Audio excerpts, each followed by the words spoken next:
Ukraine युद्ध के 500 दिन पूरे होने के बाद अब युद्ध में एलियन की एंट्री हो गई है। एलियन भी ऐसा वैसा नहीं, एटम बम वाला एलियन।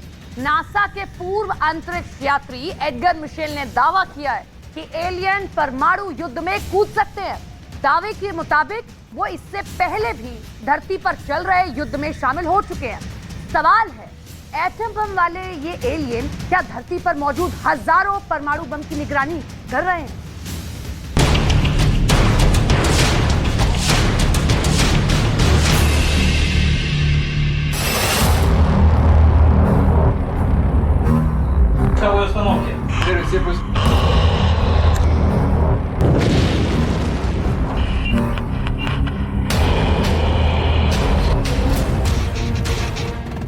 क्या एलियन दूर अंतरिक्ष से इस परमाणु ठिकाने को देख रहे हैं?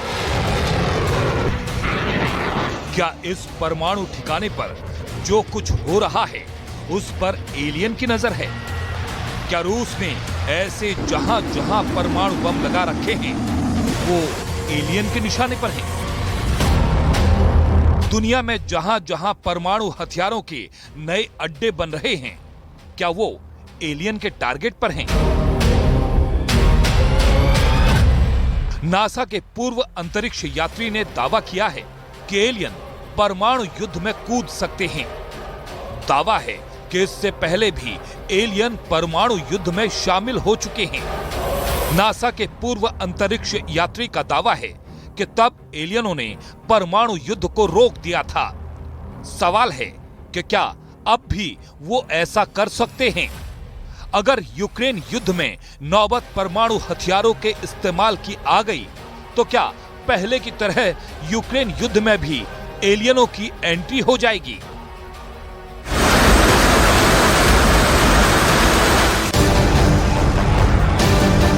नासा के पूर्व अंतरिक्ष यात्री एडगर मिशेल ने दावा किया है कि एलियनों ने न सिर्फ पृथ्वी का दौरा किया है बल्कि वो धरती पर हमारी निगरानी भी करते हैं। सवाल है, क्या एलियन रूस के परमाणु ठिकानों को देख रहे हैं? क्या एलियन अमेरिका के परमाणु ठिकानों को देख रहे हैं? क्या एलियन बेलारूस में रूस के परमाणु अड्डों पर नजर गड़ाए हुए हैं? क्या एलियन का कैमरा बेल्जियम के क्लेन ब्रोगेल एयरबेस पर रखे गए अमेरिका के परमाणु बमों पर है? अगर ऐसा होता तो वो जर्मनी के बुचेल एयरबेस पर मौजूद परमाणु अड्डों को देख रहे होंगे। इटली के एवियनो एयरबेस पर अमेरिका के जो परमाणु हथियार हैं उन्हें भी देख रहे हैं। इटली के जिस खेड़ी एयरबेस पर अमेरिका ने 15 परमाणु बम लगा रखे हैं वो भी एलियनों की नजर में होगा। नीदरलैंड के वोल्केल एयरबेस पर मौजूद परमाणु बमों पर भी एलियन अपना कंट्रोल जमा सकते हैं। यही नहीं, तुर्की में इंसरलिक एयरबेस पर अमेरिका के रखे 20 परमाणु बमों को एलियन निष्क्रिय कर सकते हैं। नासा के पूर्व अंतरिक्ष यात्री एडगर मिशेल वही शख्स हैं जो चंद्रमा पर अपोलो 14 मिशन का हिस्सा थे। एडगर मिशेल ने 1971 में चंद्रमा से लौटने के बाद एलियनों की मौजूदगी को लेकर बहुत बड़ा पर्दाफाश किया था। एडगर मिशेल का दावा है कि शीत युद्ध के दौरान जब सोवियत संघ और अमेरिका के बीच तनाव चरम पर था, परमाणु युद्ध की आशंका प्रबल हो गई थी, उस वक्त एलियन सक्रिय हुए थे और अमेरिका और सोवियत संघ के बीच होने वाले परमाणु युद्ध को रोक दिया था। नासा के पूर्व अंतरिक्ष यात्री एडगर मिशेल ने दावा किया कि अमेरिका और सोवियत संघ के बीच परमाणु युद्ध को रोकने के लिए एलियन जिम्मेदार थे। सिर्फ यही नहीं, एडगर मिशेल का दावा है कि न्यू मैक्सिको में व्हाइट सैंड्स मिसाइल रेंज को भी एलियनों ने कुछ देर के लिए अपने रिमोट पर ले लिया था। न्यू मैक्सिको का व्हाइट सैंड मिसाइल वो जगह है जहां 1945 में पहला परमाणु बम विस्फोट किया गया था। यहीं अमेरिका ने पहली बार परमाणु परीक्षण किया था और इसी परीक्षण के बाद दूसरे विश्व युद्ध में जापान के हिरोशिमा और नागासाकी पर परमाणु बम फोड़ा था। एडगर मिशेल ने दावा किया कि व्हाइट सैंड्स मिसाइल रेंज के अधिकारियों ने उन्हें बताया था कि तब एलियंस साइट के ऊपर उड़ने वाली मिसाइलों को निष्क्रिय कर रहे थे। एडगर मिशेल ने दावा किया है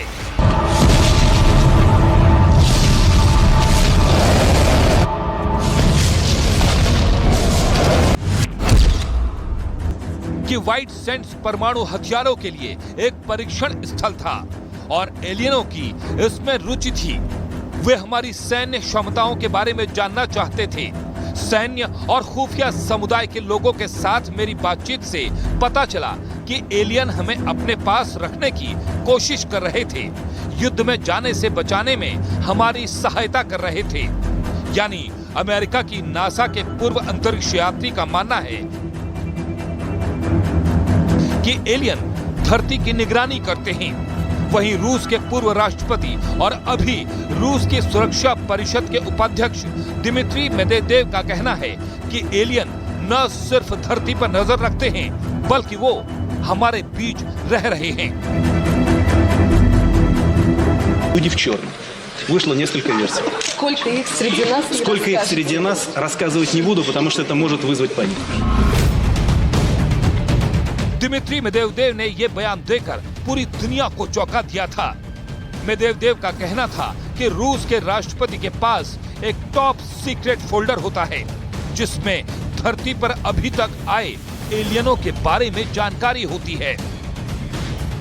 Не раз. Вместе с передачей чемодана с ядерными кодами президенту страны приносят специальную папку. На ней написано «Совершенно секретно».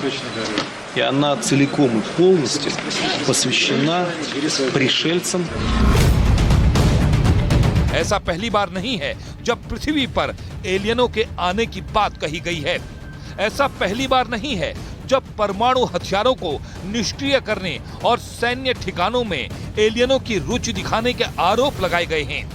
अमेरिकी वायुसेना के पूर्व लेफ्टिनेंट बॉब जैकब्स ने 2008 में दावा किया था कि 1960 के दशक में परमाणु मिसाइल परीक्षणों के दौरान आकाश में एक बड़ी वस्तु दिखाई दी जिससे अमेरिका की सेना में बहुत भ्रम पैदा हुआ था।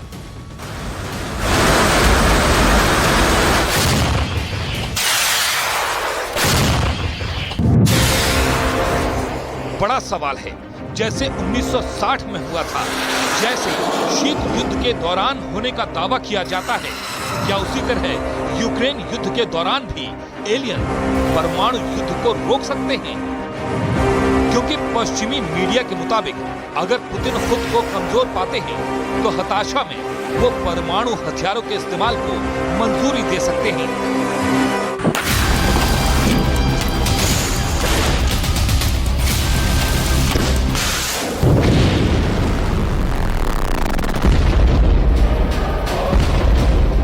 ब्रिटेन के प्रमुख विदेश नीति थिंक टैंक चैथम हाउस ने एक रिसर्च जारी किया है। इस रिसर्च में रूस और यूरेशिया विशेषज्ञ कीर जाइल्स ने चेतावनी दी है कि ऐसी आशंका है कि पुतिन यूक्रेन में परमाणु बम का इस्तेमाल करने की कोशिश कर सकते हैं। पुतिन परमाणु हमले का आदेश दे सकते हैं। अगर पारंपरिक जीत का दावा करने की कोई संभावना नहीं बचती है, जिस क्षण पुतिन को लगेगा कि उनके विकल्प समाप्त हो गए हैं, वो परमाणु हथियारों का इस्तेमाल कर सकते हैं।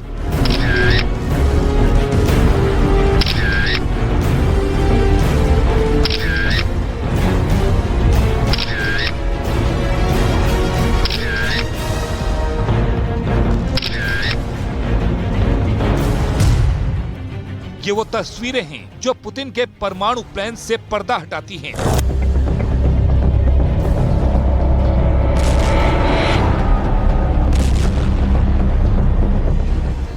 ये वो तस्वीरें हैं जिससे बहुत बड़े युद्ध का खतरा पैदा हो गया है।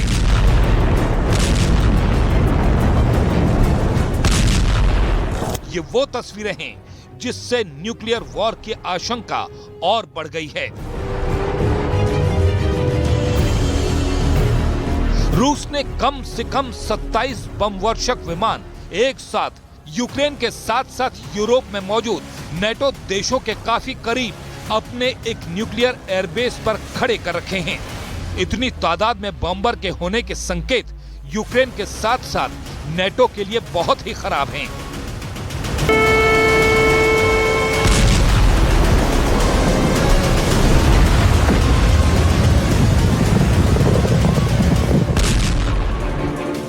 परमाणु युद्ध से दुनिया का हर एक देश खौफ खाता है, क्योंकि परमाणु बम एक ऐसा हथियार जिसकी काट अब तक दुनिया का कोई देश नहीं बना पाया। न्यूक्लियर बम का जवाब सिर्फ न्यूक्लियर बम से ही दिया जा सकता है, या फिर युद्ध में हार मानकर, क्योंकि युद्ध के तराजू पर पारंपरिक युद्ध के मुकाबले परमाणु युद्ध का पलड़ा हमेशा भारी रहता है। मिसाइल युद्ध भी परमाणु युद्ध के आगे कहीं नहीं ठहरता। बड़े से बड़ा विध्वंसक बम भी परमाणु बम के आगे बेअसर साबित होता है। इस बीच रूस से आई एक तस्वीर ने परमाणु युद्ध की आशंका को और बढ़ा दिया है। ये रूस के परमाणु हथियारों का मूवमेंट है। परमाणु हथियारों का मूवमेंट किसी भी देश का बहुत ही गोपनीय कदम होता है, लेकिन इसे पुतिन की सेना ऐसे खुले आम ले जाकर बहुत बड़ा संकेत दे रही है।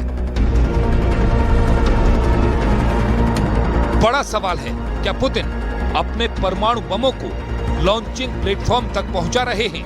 क्या रूस की न्यूक्लियर फोर्स यहां परमाणु बम सेट कर रही है? क्या इस न्यूक्लियर मूवमेंट का मतलब परमाणु युद्ध है?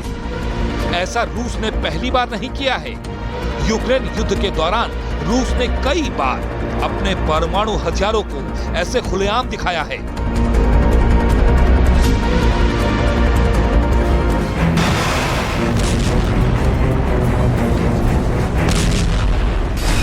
रूस ने एक मिसाइल को मॉस्को से 180 किलोमीटर दूर टावर में सेट किया है, जो मॉस्को से उत्तर पश्चिम में है।